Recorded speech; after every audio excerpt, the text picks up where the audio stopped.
ভারতের সেনাপ্রধান বলছে যে এই সরকারের সাথে সম্পর্ক নাই, কিন্তু আর্মির সাথে ভালো সম্পর্ক আছে। মানে বাংলাদেশের সরকারের সাথে সম্পর্ক নাই, বাংলাদেশের আর্মির সাথে সম্পর্ক আছে। ওরা নির্বাচিত সরকারের সাথে সম্পর্ক করবি, এই সরকারের সাথে প্রফেসর ইউনূসের সরকারের সাথে সম্পর্ক করবি না। মানে ইন্ডিয়ার সেনাপ্রধানও বাংলাদেশের দ্রুত নির্বাচন চায়, বুঝেছাও? যা করার ও আকারের সাথে করে নাও বাপধান। বাংলাদেশের নির্বাচিত সরকারের সাথে হয়তো এই টার্মে সম্পর্ক থাকবে, এর পরের টার্মে থাকবে না। পররাষ্ট্র উপদেষ্টা তো হাত কসলাইতে কসলাইতে শেষ। ইন্ডিয়ার রাষ্ট্রদূতকে ডেকে বলতে পারবে যে তোমার আর্মি চিফ তো সরকারের সাথে সম্পর্ক রাখতে চায় না, তো তুমি এমবেসি খুলে বসে আছো কে, রাস্তা মাপো। তো এই কয়েকদিন ছাত্রদল, বৈষম্য বিরোধী ছাত্র আন্দোলন আর ছাত্র শিবির নিয়ে মহা গ্যাঞ্জাম চলিচ্ছে। আমরা অনেকেই কইছে দাদা আপনি কিছু বলেন। আমি ছাত্রদল, বৈষম্য বিরোধী ছাত্র আর ছাত্র শিবির সবাইরাই তো ভালোবাসি, স্নেহ করি। আমার প্রশ্ন হইতেছে বাংলাদেশের তরুণদের এইভাবে বিভক্ত করলো কে? বাংলাদেশের তারুণ্যকে বিভক্ত হইতে দেওয়া যাবে না তো। আমার ডাইন হাতের সাথে বাম হাতের লড়াই কে লাগাই দিল? সবাইরই অনুরোধ, প্রেসিডেন্ট, সেক্রেটারি, শীর্ষ নেতারা এই সব দলের কেউ অন্যের বিরুদ্ধে বলবা না। আজ থেকে টিভি চ্যানেলে গিয়ে তর্ক করবা না, ডিফিউজ করো এখন থেকে। কয়েকদিন ক্ষান্ত দাও। এজেন্সির লোক শিবির আর ছাত্রদল সাইজা অন্যের উপর ঝাঁপায় পড়বে, আমি চোখে চোখে দেখতে পাইতেছি। এজেন্সির লোকেরা পূর্ণ শক্তি নিয়ে নামে গেছে, লক্ষ্য হইতেছে ফ্যাসি বিরোধী তরুণ সম্প্রদায়ের মধ্যে ফাটল তৈরি করা। সফল হয়েছে তারা, পরস্পরের সাথে সংঘাত লাগায় দেওয়া সফল হয়ে গেছে। তবে এই ঘটনাগুলোর মধ্যে সবচেয়ে আলোচিত যে শব্দগুলো হইতেছে তাদের শিবির এক শিবির। জুলাই আন্দোলনের নেতাদের মধ্যে যে এত শিবির থাকার ব্যাপারটা এবং আন্দোলনে যোগ দেওয়া অনেকের, বিশেষ করে এই যে সেকুলার শহুরে এলিটদের, এদের মনে মনে হয় লজ্জা লাগিছে। এমনকি হাসিনাকে হটানোর আন্দোলনেও তারা নামছিলেন। এই ব্যাপারে আফসোসও দেখা যাচ্ছে কারো কারোর মধ্যে। এদিকে জাতীয় নাগরিক কমিটি যেটা হয়েছে না, এর মধ্যে অনেক ওলট পালট চলতেছে। এক শিবিরদের নাকি ভালোভাবে অন্তর্ভুক্ত করা হইতেছে না, আবার যারা তাদেরকে নিতেছে না তারাও নাকি জীবনে কোনো না কোনো সময় শিবিরের সাথে সংশ্লিষ্ট ছিলেন। আন্দোলনের নেতৃত্বে শিবিরের ভূমিকা কতটা সেটা নিয়েও বিতর্ক চলতেছে। বাকশালী শাসনের প্রথা অনুযায়ী শিবির ত্যাগ দেওয়ার ঘটনাও নাকি ঘটতেছে। কয়দিন আগে মিজানুর রহমান আজারি একটা কথা বলছিলেন যে রাজাকার শব্দটা এখন সম্মানসূচক হয়ে গেছে। শুনেন। আমার নবীকে গালি দিত গণক, জাদুকর, এরপর গালি দিত পাগল, নির্বংশ বলে, আর আমাদেরকে গালি দেয় মৌলবাদী বলে, আমাদেরকে গালি দেয় রাজাকার বলে। রাজাকার শব্দটা তো এখন একটা অ্যাওয়ার্ড হয়ে গেছে, অ্যাওয়ার্ড। শেখ হাসিনার শাসনে আমরা তো জানি শিবির পরিচয় দেওয়ার উপায় ছিল না। শিবির ত্যাগ দেয়া, হত্যা, গুমের, মারধরের ঘটনা তো অগণিত। আবরারকে তো এইভাবেই মারা হয়েছে, তাই না? ফলে গোপন তো করতেই হইতো, উপায় তো ছিল না। হাসিনাকে হটানোর পরে বহু বছরের বার্তা ভেঙে গেছে। তাই অনুমান করি যে শিবির বা এক শিবিররা গর্ব নিয়ে নিজেদের পরিচয় দিতেছে যে রাজাকারের মতো একটা সম্মানের ব্যাপার হয়ে উঠছে শিবির হওয়াটা। নিজের যে পরিচয় আপনার সামনে আনতে চান, সেই নামে আপনাকে ডাকার ঘটনাকে ট্যাগ বলা কঠিন। তবে এটাও ঠিক যে দেশে এখনো বহু সাংস্কৃতিক এবং রাজনৈতিক পরিসর আছে যেখানে শিবির পরিচয়, জামাতের পরিচয়ে সমস্যা হয়। ওইদিকে ছাত্রদল মনে হয় একটা অ্যান্টি শিবির মুডে আছে, ফলে কোথাও কোথাও এটা ট্যাগ হয়ে উঠতে পারে এবং দমন পীড়নের বৈধতা দেওয়ার ঝুঁকি তো থাকেই। এই যে পরিস্থিতিটা চলতেছে, এই পরিস্থিতিতে বিপ্লব পরবর্তী প্রতিক্রিয়া বা অস্থির সময়। সব বিপ্লবের পরে এরকম অস্থির সময় আসে। যারা জুলাই বিপ্লবকে বিপ্লব বলে স্বীকারই করতে চান না, তাদের জন্য এইখানে কিছু ইশারা আছে। কিছুদিন পরে বিষয়গুলো হয়তো আর এতটা জটিল থাকবে না। আপনারা ভাবতে পারেন যে প্রথম আলোতে জামাতের হামিদের সাক্ষাৎকার ছাপা হইতেছে, এইটা প্রথম আলো করতেছে এমনি এমনি না। বাংলাদেশের রাজনৈতিক পরিষদের জামাত শিবির নিয়ে যে কুসংস্কার ট্যাবু ছিল সেটা দূর হইতেছে, এটাই তার প্রমাণ। এবার মূল আলোচনায় আসি, জুলাই বিপ্লবের শিবিরের কৃতিত্ব নিয়ে।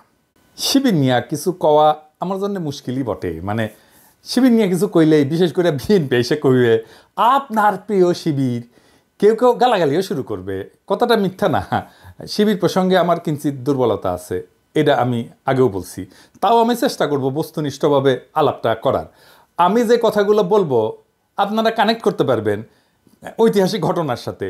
আমি যে শিবিরকে এক্সট্রা খাতির করি নাই, জামাতকে এক্সট্রা খাতির করি নাই, সেটা আলাপ শেষ হইলেই বুঝবেন। জুলাই বিপ্লবের শিবিরের ভূমিকা বা কৃতিত্ব যদি বুঝতে যাই তাহলে একটু পিছে থেকে শুরু করতে হবে। প্রথমে দেখব আমরা হাসিনার বাকশালী শাসন এবং বাঙালি জাতীয়তাবাদের ইতিহাস চর্চার দিক থেকে। আন্দোলনের নেতাদের বয়স কত? ধরেন 20 থেকে 35, এইটুকু। তাহলে এদের রাজনৈতিক আর ঐতিহাসিক চেতনা পুরাটাই গড়ে উঠছে হাসিনার কঠোর বাকশালী শাসনে, বাঙালি জাতীয়তাবাদের একচেটিয়া দখলের মধ্যে, তাই না? তো এই তরুণ তরুণীরা কি দেখলো রাজনৈতিক পরিসর হিসাবে? তারা দেখলো বাংলাদেশ পুরোপুরি ভারতের দখলে। এই দেশের সংখ্যাগরিষ্ঠ মানুষের ধর্ম সংস্কৃতি যেন লজ্জার বিষয়। তারা নির্যাতনের শিকার। বাংলাদেশের রাস্তায় দাড়ি টুপি নিয়ে হাঁটা যায় না, পুলিশ ধরে। বাংলাদেশের সব মসজিদ হয়ে উঠছে আল আকসা মসজিদের মতো। ইসরায়েলের মতো পুলিশের ঠাসা থাকে মসজিদ। বাসায় ধর্মীয় বই রাখা যায় না, বলে জিহাদি বই। দাড়ি টুপি থাকা মানে তার আয়নাঘরে আটকায় রাখা যায়। আয়নাঘরের দেয়ালে যে লেখা, সেটা তো সারা বাংলাদেশের সাধারণ মুসলমানের আর্তনাদ। আলেমদের নির্বিচারে গণহত্যা করা যায়। সর্বজন শ্রদ্ধ আলেমকেও রিমান্ডে অত্যাচারের শিকার হইতে হয়। বছরের পর বছর আটকা থাকে বিনা বিচারে মুসলমানের সংস্কৃতি নির্বাসনে। আর বাংলাদেশে যে সংস্কৃতি সেলিব্রেট করা হয়, সেটা আসলে বাঙালি হিন্দুর সংস্কৃতি। আনন্দবাজার আনন্দ না লুকায় উল্লাস করে নিউজ করে ঢাকার পয়লা যেন অষ্টমীর এক ডালিয়া, মানে পয়লা বৈশাখ। তো লিখতেছে, কার সঙ্গে তুলনা করা যেতে পারে? কখনো মনে হচ্ছিল কলকাতার কলেজ স্কোয়ার বা এক ডালিয়ার পূজা মণ্ডপ, কখনো বা শান্তিনিকেতনের বসন্ত উৎসবের চেহারা, তাসে রমনার বটমূলের বৃন্দগানী হোক, কিংবা ঢাকা বিশ্ববিদ্যালয়ের সামনের রাজপথে মঙ্গল শোভাযাত্রা, পুজো বসন্তের উৎসব মিলেমিশে একাকার ঢাকার নববর্ষের সকাল। কি আনন্দ! এটাই চাইছে ইন্ডিয়া, এটাই চাইছে আওয়ামী লীগ। এই কলকাতার সাংস্কৃতিক বিজয়কেই আওয়ামী লীগ বাকশাল বাঙালি জাতীয়তাবাদ দেশের স্বাধীনতা হিসেবে উপস্থাপন করছে। আওয়ামী লীগের যে বাঙালি জাতীয়বাদের ইতিহাসের যে বয়ান, তারা বলে যে 47-এ একটা ভয়ানক ঘটনা ঘটছে, দেশ ভাগ, ভারত ভাগ হয়েছে। ভারত ভাগ হয়ে ভারত আর পাকিস্তানও তাদের জন্য মহাবিপর্যয়। কিন্তু অবাক ব্যাপার দেখেন, ব্রিটিশ ভারত, যেটা আসলে মূলত মোগল হিন্দুস্তান ছিল, সেটাই মানতে চায় না তারা। তারা এটাকে মিথিক্যাল ভারত হিসেবে দেখে। সেই ভারতই হইল আজকের ভারত, সেই মহাভারত, যেটা ভাগ হয়ে নাকি পাকিস্তান সৃষ্টি হয়েছে। তাহলে ইতিহাসের সবচেয়ে বড় ভিলনকে এই ইতিহাসে জিন্না, তাই না? তাহলে আমার স্বাধীনতা তো অভিশপ্ত, কারণ যেই মহাভারত ভেঙ্গা পাকিস্তান তৈরি হইল, যেই পাকিস্তান আমাদের পূর্বপুরুষের লড়াইয়ের ফসল, সেটাই যদি ভুল হয়, তাহলে সঠিক কোনটা? সঠিক হচ্ছে ইতিহাসে সেই ভুল শোধরানো, সেই মহাভারতের মিথিক্যাল ভারতে ফিরে যাওয়া। ওইখানে ফিরে গেলে আমার মুক্তি। এটাই হইয়া দাঁড়ায় আওয়ামী লীগের স্বাধীনতার বড়ায়। এটাই হইতেছে অষ্টমীর এক ডালিয়া, এটাই পয়লা বৈশাখ, এটাই বাঙালির প্রত্যাবর্তন মহাভারতে, এটাই আওয়ামী লীগ। তো বাঙালি জাতীয়তাবাদের দৃষ্টিতে স্বাধীনতার এই বয়ান, এটার যদি নাগরিকদের মুক্তির সম্ভাবনা না থাকে, তাহলে সেটাই তো সবচেয়ে বড় ব্যর্থতা, তাই না? এখন চিন্তা করেন, বাংলাদেশের নাগরিকদের যদি প্রকৃত স্বাধীনতা চাইতে হয়, তাহলে তো বিকল্প একটা ইতিহাস চিন্তা লাগবে আওয়ামী লীগের বাইরে, তাই না? কেননা খোদ স্বাধীনতার বয়ান আপনার মুক্তির আকাঙ্ক্ষাকে ধারণ করতে পারতেছে না। তো এখন দেখেন, আপনি যদি দেশের মানুষের মুক্তি চান, স্বাধীনতার রাজনীতি করেন, আন্দোলন করেন, তাহলে তো একটা সংগঠিত রাজনৈতিক শক্তি লাগবে আপনার জন্য। দেশের মানুষকে আহ্বান জানাইতে হবে তো সেই রাজনৈতিক শক্তি থেকে। সবচেয়ে বড় কথা, জনগণের ভরসাস্থল হইতে হবে তো আপনাকে। আপনার ডাকে তারা সাড়া না দিলে কিভাবে আন্দোলন করবেন? আপনি তখন সংগঠিত রাজনৈতিক শক্তির খোঁজ করবেন, তাই না? উঠতে বেড়াবেন, দেশের রাজনৈতিক সংগঠনগুলোর দিকে নজর দিবেন, তাদের বয়ান ইতিহাস চিন্তা যাচাই বাছাই করবেন, তাই না? হাসিনা প্রতিপক্ষ রাজনৈতিক শক্তিগুলোর মধ্যে যদি সম্ভাবনা খুঁজতে যায়, দেখেন কারা কারা আছে। বিএনপি আছে, বাম দল আছে দুই একটা, জামাত আছে, শিবির আছে, এই তো হেফাজত আছে। এই পর্যায়ে এসে আপনার মনে হবে যে বাংলাদেশে প্রকৃত স্বাধীনতার ভিত্তি কোথায়, দেশের নাগরিকদের মুক্তির জন্য কোন ইতিহাস চিন্তা সবচেয়ে উপযুক্ত, তাই না? আপনি বিএনপিকে যদি দেখেন, দেখবেন যে নির্যাতিত তারা, হাসিনার দমন পীড়নে তারা পিষ্ট, নেতারা জেলে, কর্মীরা গুম হয়ে যাচ্ছে, ক্রস ফায়ারে যাচ্ছে, ঘর বাড়ি ছেড়ে পালাই বেড়াচ্ছে বনে জঙ্গলে, তাই না? ভালো একটা সম্ভাবনা খুঁজে পেলেন, মজলুম দল সাধ্যমতো লড়াই করতেছে, রক্ত দিতেছে, তখন তাদের ইতিহাস চিন্তার দিকে নজর দেবেন। আপনি কি পেলেন? আপনি তো খুব একটা স্পষ্ট কিছু বুঝতে পারলেন না। বিএনপির মধ্যে আপনি তো গণতন্ত্রের দাবি দেখবেন, ভোটের দাবি দেখবেন, তারা একটা ভোট চাইছে, তাদের মধ্যে ভারত বিরোধিতা আছে একটা সেকশনের মধ্যে। বিএনপির লোকেরা বলে না যে আপনারা দেখতে পান না, আমরা তো তিস্তা নিয়ে প্রোগ্রাম করছি, লং মার্চ করছি ইন্ডিয়ার বিরুদ্ধে, আমরা কি ইন্ডিয়ার বিরুদ্ধে কথা বলি না? সত্য, কিন্তু এটাও সত্য, বিএনপির মধ্যে ভারতকে সন্তুষ্ট কইরা দেশে গণতন্ত্র ফেরানোর আশাও আছে। তো এটা তো মিথ্যা কথা না, তাই না? আপনারা তো দেন দরবার করছেন, করেন এখনো, তাই না? আপনারা তো অমিত শাহের কাছে কুজা হয়ে দাঁড়ান, আপনারা তো আদানির জন্য ওকালতি করেন, তাই না?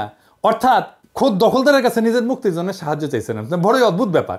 তো এই দ্বন্দ্ব আপনি বুঝতে পারবেন না সহজে। ভারতকে নিয়ে কিছু বলা যাবে না, হিন্দুত্ববাদকে নিয়ে কিছু বলা যাবে না। হাসিনার আমলে এই আলাপ আসছে মূলত বিএনপি মনা অ্যাক্টিভিস্টদের কাছ থেকে।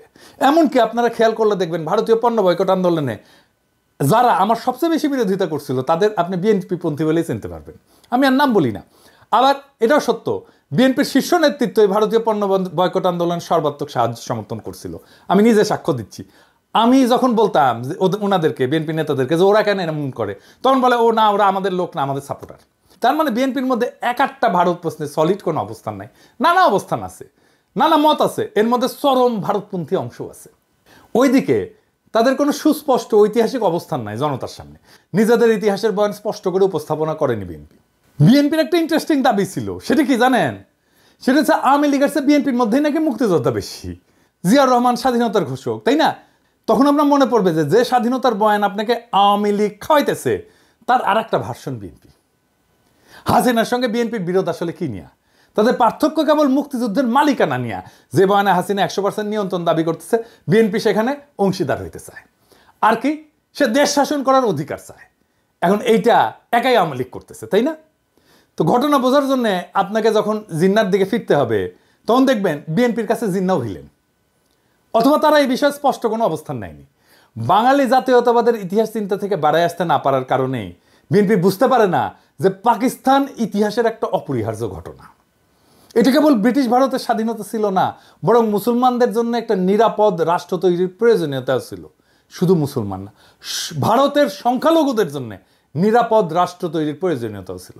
জিন্না তো ভারতের সংখ্যালঘুদের নেতা, হ্যাঁ ঠিক, মুসলমানদের নেতা না, সংখ্যালঘুর নেতা, হিন্দু দলিতের নেতাও ছিল জিন্না।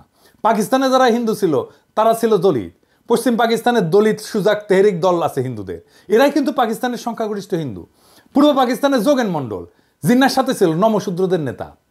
যোগেন মণ্ডল থাকতে পারেনি পরে, সেটা ভিন্ন আলাপ, আমি ওই আলাপে আর না যাই। মানে ধরেন যোগেন মণ্ডল পাকিস্তানে থাকতে পারেনি, তো বাঙালিরাও তো পাকিস্তানে থাকতে পারেনি ভাই, আমরাও তো থাকতে পারিনি, তাই না?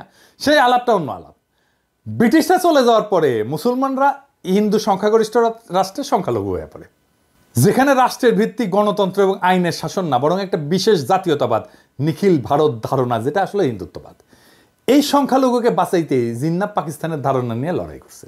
নাহলে আজকে ভারত যদি অখণ্ড থাকতো, ভাবতে পারেন এই পুরা ভারতীয় মুসলমান এবং দলিতেরা কি দুর্বিষহ জীবন পাইতো মোদির ভারতে, কি হইতো সেটা এখনই দেখতে পারতেছেন। তখন আপনি বুঝবেন জিন্না আসলে ইতিহাসের একজন ভিশনারি নেতা ছিল, ইতিহাসের একজন মহানায়ক ছিল।